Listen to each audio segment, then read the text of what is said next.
Iran জুড়ে বিক্ষোভ নিয়ে কঠোর হুঁশিয়ারি যুক্তরাষ্ট্রের। মাদুরোর বিরুদ্ধে কঠোর পদক্ষেপ সুইজারল্যান্ডের।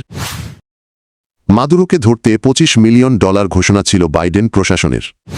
মাদুরোকে অপহরণ যুদ্ধ নিয়ে উদ্বেগ বাড়ছে। ভেনেজুয়েলাকে অস্থিতিশীল না করার আহ্বান এরদোয়ানের। ভেনেজুয়েলায় সাম্প্রতিক মার্কিন অভিযানের পর ইরানকে কড়া হুঁশিয়ারি দিয়েছেন যুক্তরাষ্ট্রের প্রেসিডেন্ট ডোনাল্ড ট্রাম্প। তিনি বলেছেন, ইরানে চলমান বিক্ষোভে যদি আরও প্রতিবাদকারী নিহত হন তাহলে যুক্তরাষ্ট্র খুব শক্ত আঘাত হানবে। রোববার গভীর রাতে এয়ারফোর্স ওয়ানে সাংবাদিকদের সঙ্গে কথা বলতে গিয়ে ট্রাম্প জানান, পরিস্থিতি যুক্তরাষ্ট্র নিবিড়ভাবে পর্যবেক্ষণ করছে। তার ভাষায়, আগের মতো মানুষ হত্যা শুরু হলে যুক্তরাষ্ট্র কঠোর প্রতিক্রিয়া জানাবে। এই বক্তব্যের জবাবে ইরানের পররাষ্ট্র মন্ত্রণালয় এক বিবৃতিতে জানায়, ইরানের অভ্যন্তরীণ বিষয়ে যুক্তরাষ্ট্র ও ইসরায়েলের নেতাদের মন্তব্য সহিংসতা উস্কে দিচ্ছে।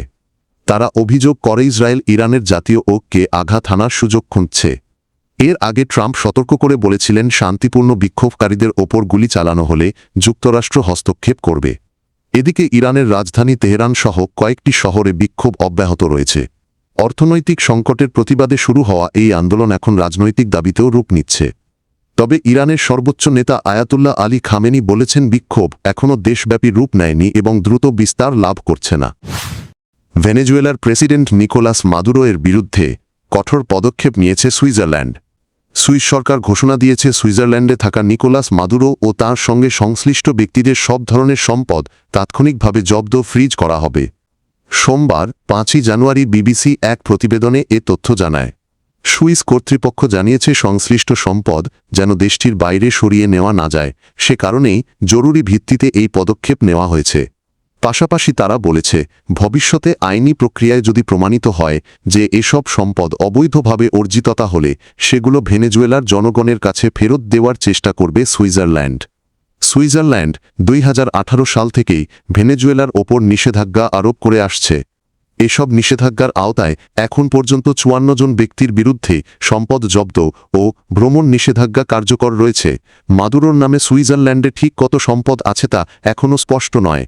তবে 2021 সালে ফাঁস হওয়া নথির ভিত্তিতে একটি সুইস পত্রিকার প্রতিবেদনে দাবি করা হয়, সুইস কৌঁসুলিরা প্রায় $10 বিলিয়ন সমপরিমাণ অর্থের কিছু ব্যাংক হিসাব শনাক্ত করেছিলেন, যা ভেনেজুয়েলার সরকারি অর্থ আত্মসাতের সঙ্গে জড়িত হতে পারে। সুইস সরকারের এই সর্বশেষ সিদ্ধান্ত তাৎক্ষণিকভাবে কার্যকর হয়েছে এবং নতুন নির্দেশ না দেওয়া পর্যন্ত 4 বছর বলবৎ থাকবে। ভেনেজুয়েলার সাবেক প্রেসিডেন্ট নিকোলাস মাদুরোকে গ্রেপ্তার করে যুক্তরাষ্ট্রে আনার ঘটনাকে ঘিরে দেশটির রাজনীতিতে তীব্র বিভাজন তৈরি হয়েছে। ডোনাল্ড ট্রাম্প প্রশাসনের এই অভিযানের কড়া সমালোচনা করেছেন সাবেক মার্কিন ভাইস প্রেসিডেন্ট কমলা হ্যারিস। তবে তার বক্তব্যের সরাসরি পাল্টা জবাব দিয়েছেন নিউ ইয়র্ক সিটির সাবেক মেয়র এরিক অ্যাডামস। সংক্ষিপ্তভাবে ঘটনা প্রবাহ: গত 3 জানুয়ারি রাতে ভেনেজুয়েলার রাজধানী কারাকাস থেকে নিকোলাস মাদুরো ও তার স্ত্রী সিলিয়া ফ্লোরেসকে নিউ ইয়র্কে আনা হয়। পরে তাকে ব্রুকলিনের মেট্রোপলিটন ডিটেনশন সেন্টারে কড়া নিরাপত্তায় আটক রাখা হয়।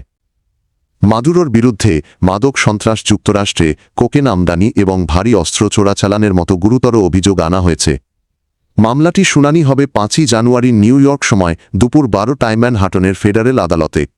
এই অভিযানের পরদিন কমলা হ্যারিস সামাজিক যোগাযোগ মাধ্যম এক্সে এক কড়া প্রতিক্রিয়ায় বলেন, মাদুরোকে গ্রেপ্তার করা অবৈধ ও হঠকারী সিদ্ধান্ত।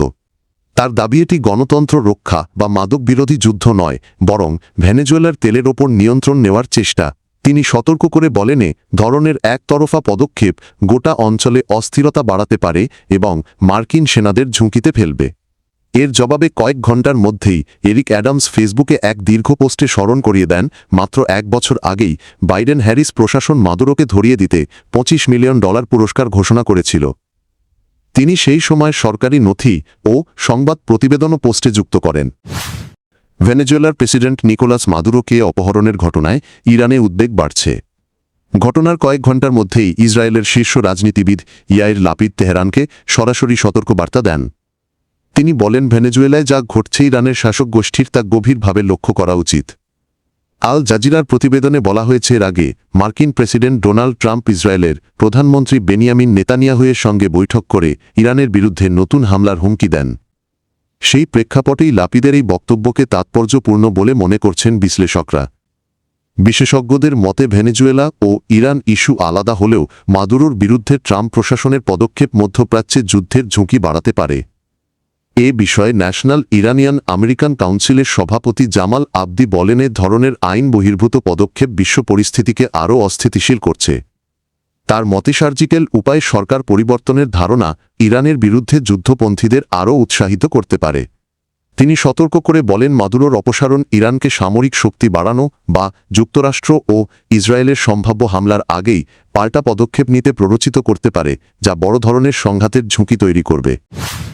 ভেনেজুয়েলাকে অস্থিতিশীলতার দিকে ঠেলে না দেওয়ার আহ্বান জানিয়ে যুক্তরাষ্ট্রের প্রেসিডেন্ট ডোনাল্ড ট্রাম্প এর সঙ্গে ফোনালাপ করেছেন তুরস্কের প্রেসিডেন্ট রিসেপ তাইয়েপ এরদোয়ান। মন্ত্রিসভার বৈঠক শেষে তিনি এ কথা জানান। এরদোয়ান বলেন, ভেনেজুয়েলাকে অশান্তির মধ্যে জড়ালে পরিস্থিতি আরও জটিল হবে। তিনি জানান, তুরস্ক ভেনেজুয়েলার জনগণের পাশে থাকবে এবং অতীতে প্রেসিডেন্ট নিকোলাস মাদুরো ও সে দেশের মানুষ তুরস্কের বন্ধু হিসেবে প্রমাণ দিয়েছে। তিনি সতর্ক করে বলেন, কোনো দেশের সার্বভৌমত্ব লঙ্ঘন ও আন্তর্জাতিক আইন ভঙ্গ বিশ্বব্যাপী সংকট ডেকে আনতে পারে। তাই নিয়মভিত্তিক আন্তর্জাতিক ব্যবস্থা রক্ষা জরুরি। এদিকে ক্ষমতাচ্যুত ভেনেজুয়েলার প্রেসিডেন্ট নিকোলাস মাদুরো নিউ ইয়র্কের ফেডারেল আদালতে নিজেকে নির্দোষ দাবি করেছেন। তিনি বলেন, কোনো অপরাধ করেননি এবং এখনও নিজেকে ভেনেজুয়েলার প্রেসিডেন্ট মনে করেন। ট্রাম্পের নির্দেশে গ্রেপ্তারের পর এটি ছিল তার প্রথম প্রকাশ্য উপস্থিতি।